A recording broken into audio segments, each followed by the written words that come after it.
Example उदाहरण आपको बता रहे हैं। जैसे इसमें लिखा है, एक बच्चा पढ़ेगा, आप पेड़ पत्ते गिर रहे हैं। अब अगर हम ये कहें पेड़ पत्ते गिर रहे हैं, क्या इस वाक्य से आपको पूरे अर्थ की अभिव्यक्ति हो रही है? अर्थ तो एक बार आप फिर भी अंडरस्टैंड कर लेंगे कि ये हो सकता है, परंतु व्याकरण की दृष्टि से ये वाक्य शुद्ध नहीं है। दूसरा वाक्य पढ़ेंगे आप,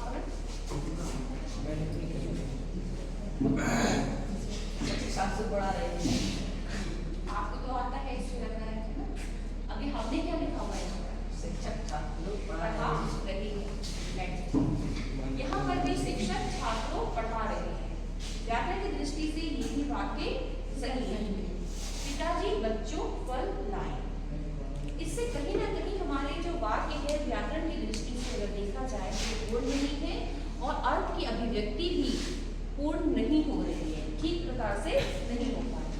राधिका, आप पूरा यहाँ पर क्या है? पेड़ से पत्ते गिर रहे हैं। सेब बैठ जाइए, आप बताइए अपनी। शिक्षक छात्रों को पढ़ा रहे हैं। बैठ जाइए। हाँ, आप पिताजी बच्चों के लिए फल लाए। के लिए फल। अब ये वाक्य पूरा हो गया। पेड़ से पत्ते गिर रहे हैं, शिक्षक छात्रों को पढ़ा रहे हैं, पिताजी बच्चों के लिए फल लाए हैं। अब ये वाक्य पूर्ण रूप से व्याकरण की दृष्टि से, अर्थ की दृष्टि से कब पूर्ण है आपका। अब आप देख रहे हैं कि ये जो लगाया हमने से को के लिए, व्याकरण में इसे हम कहते हैं विभक्ति। जब संज्ञा या सर्वनाम का संबंध वाक्य में क्रिया से या अन्य शब्दों से ज्ञात होता है तो उसे कहा जाता है कारक। तो आज हम लोग पढ़ेंगे कारक। तो कारक की ये विभक्ति है, ठीक है। इंग्लिश में प्रीपोजिशन आप लोग पढ़ते हैं, हिंदी में कारक की विभक्ति। कारक की विभक्ति के बिना आप अपनी बात को पूर्ण रूप से अभिव्यक्त नहीं कर पाएंगे, उसकी अर्थ नहीं स्पष्ट होगा। अब आप ये देख रहे हैं कि इसमें कारक का नाम दिया गया है। कर्ता कारक, कारण कारक, कारण कारक दिख रहा है, बताइए।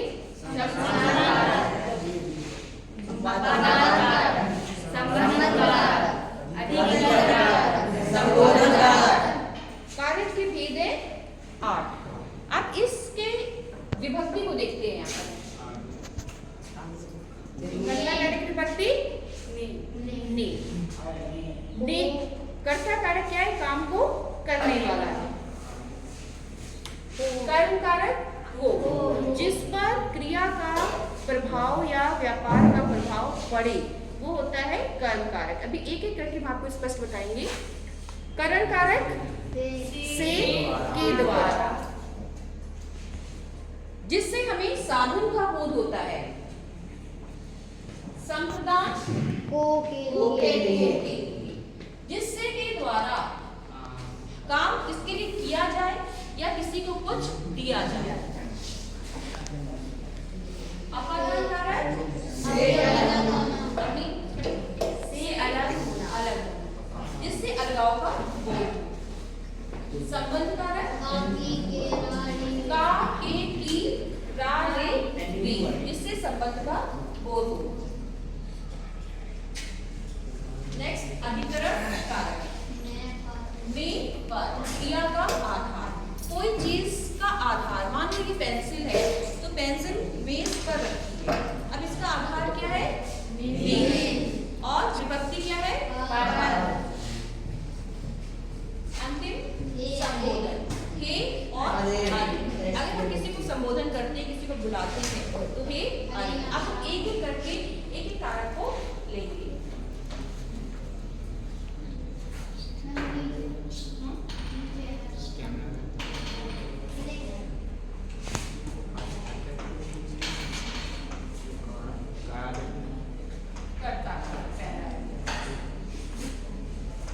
कर्ता कारक में क्या होता है कि विभक्ति है ने।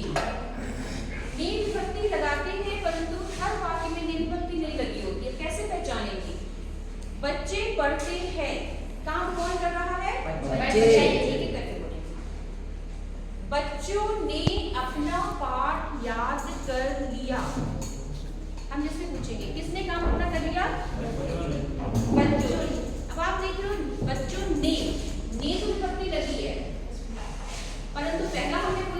पढ़ते हैं वहां विभक्ति नहीं है। बच्चे पाठ पढ़ेंगे, विभक्ति लगी है? नहीं लगी हुई विभक्ति, है ना? तो आप कैसे पहचान लो कि विभक्ति लगती कहाँ पर है? देखिए, भविष्य काल में विभक्ति नहीं लगती है। बच्चे पाठ पढ़ेंगे, काम करने वाला तो बच्चा नहीं है, परंतु विभक्ति नहीं है। बच्चों ने अपना पाठ याद कर लिया, अब विभक्ति लगी है। ये सामान्य भूतकाल है, ठीक है? तो सामान्य भूतकाल में ने विभक्ति का प्रयोग किया जाता है, परंतु वर्तमान काल में और भविष्य काल में ने विभक्ति का प्रयोग होता है, जैसे काम करने वाला मौजूद होगा, ठीक है? तो ये हुआ कर्ता कारक, काम को करने वाला कौन होता है? कर्ता। व्यक्ति। दूसरे में देखते हैं कर्म।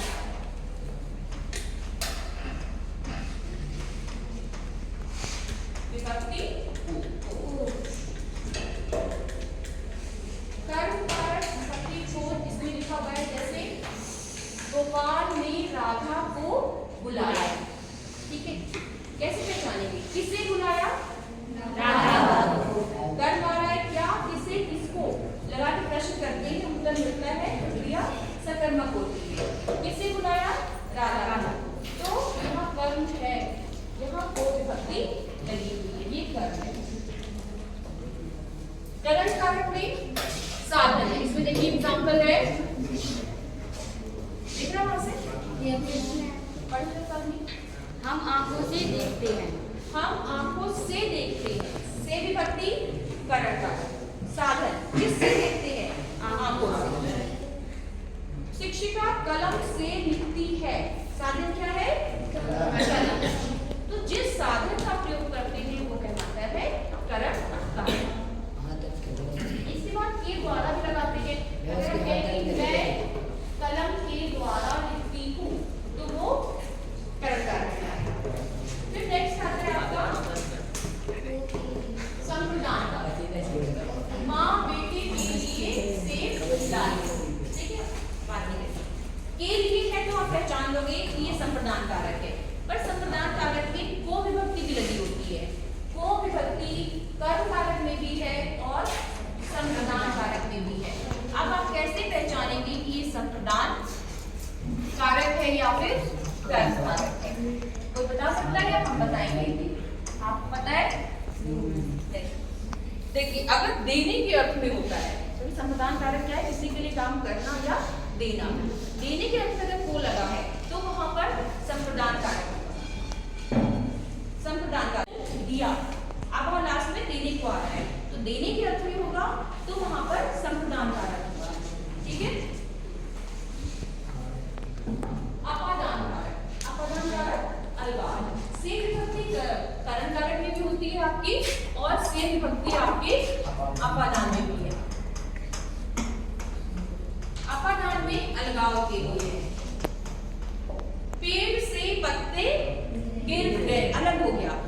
वह बस से उतर गया, अगर कहेंगे वह बस से जाता है, अगर साधन है तो वहां पर वो होगा कौन सा कारक? साधन है तो वह बस से विद्यालय जाता है, कौन सा कारक होगा? बस से विद्यालय जाता है, साधन है तो कौन सा होगा? आप बोलो। साधन है तो आप अभी मैं बता रही हूँ ना, साधन जिसका प्रयोग करने के काम करने के लिए, साधन है तो करण होगा, अलगाव है तो अपादान कारक होगा, ठीक है? द्वारा है के द्वारा तब भी आपका करण कारक होगा। आप अगर हम कह रहे हैं कि ईर्ष्या है किसी से, अपादान और भी जगह प्रयोग होता है। अगर भय, मुझे सांप से अंधेरे से भय लगता है, भय है तो अपादान कारक। ईर्ष्या, हमें अपने मित्रों से ईर्ष्या नहीं करनी चाहिए, ईर्ष्या है तो वहां पर अपादान कारक होगा। तुलना, मेरा मित्र मुझसे अच्छा है, तुलना करेंगे तो भी अपादान कारक होगा। तो तुलना में, भय में, अलगाव में, यहाँ पर ईर्ष्या में अपादान कारक होता है। उसके बाद आता है आपका संबंध कारक, ला देगी और सर्वनाम के साथ ला देगी। ये मेरी पेंसिल है तो मेरी ला देगी आएगा तो वहां पर संबंध कारक होगा। का के की वहां पर संबंध कारक। कोई एग्जांपल बताइए जहां पर का के की जुड़े?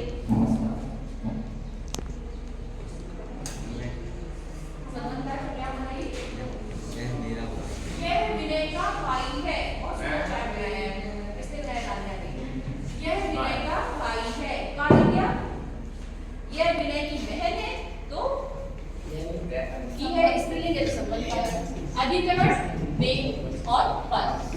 बताया था कि आपको, मान लो पुस्तक है मेज पर रखी है तो पर आधार है, बच्चे कमरे में बैठे हैं तो ये भी आपका क्या होगा, अधिकरण।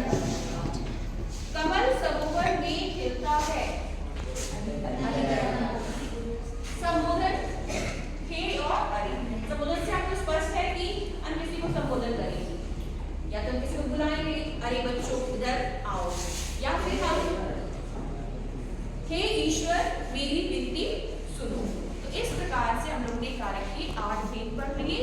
और कारक के बिना आपको लग रहा है ना कि हम अगर अपनी बात को अभिव्यक्त करेंगे तो पूर्ण रूप से ना उसका अर्थ स्पष्ट होगा, ना वो व्याकरण की दृष्टि से सही होगा, ना शुद्ध होगा। इसलिए व्याकरण में कारक का बहुत अधिक महत्व होता है। अब हम एक बार पुनरावृत्ति कर ले जल्दी से कि कारक के कितने भेद हैं, नाम बताएंगे। अब 8 भेद। नंबर 1 कर्ता कारक चिन्ह नहीं। फटाफट एक कारक का नाम बताएंगे, चिन्ह बताएंगे, बैठिए। कर्ता कारक को करण से के द्वारा। अब बताइए संप्रदान को और के लिए, वेरी गुड। अपादान से अलगाव के लिए। आप बताइए संबंध का के की और सर्वनाम के साथ होगा तो लारे ली। संबोधन अरे। सबको क्लियर है? कैसे हो गया? ठीक है। अब आपने कॉपी पर कारक लिख करके अधिकरण में और पर कॉपी पर कारक की परिभाषा लिखेंगे, उसके भेद लिखेंगे और विभक्ति लिखेंगे, विभक्ति का एक चार्ट बना लेंगे और हर एक की 2-2 एग्जाम्पल उदाहरण लिख लेंगे। ठीक है?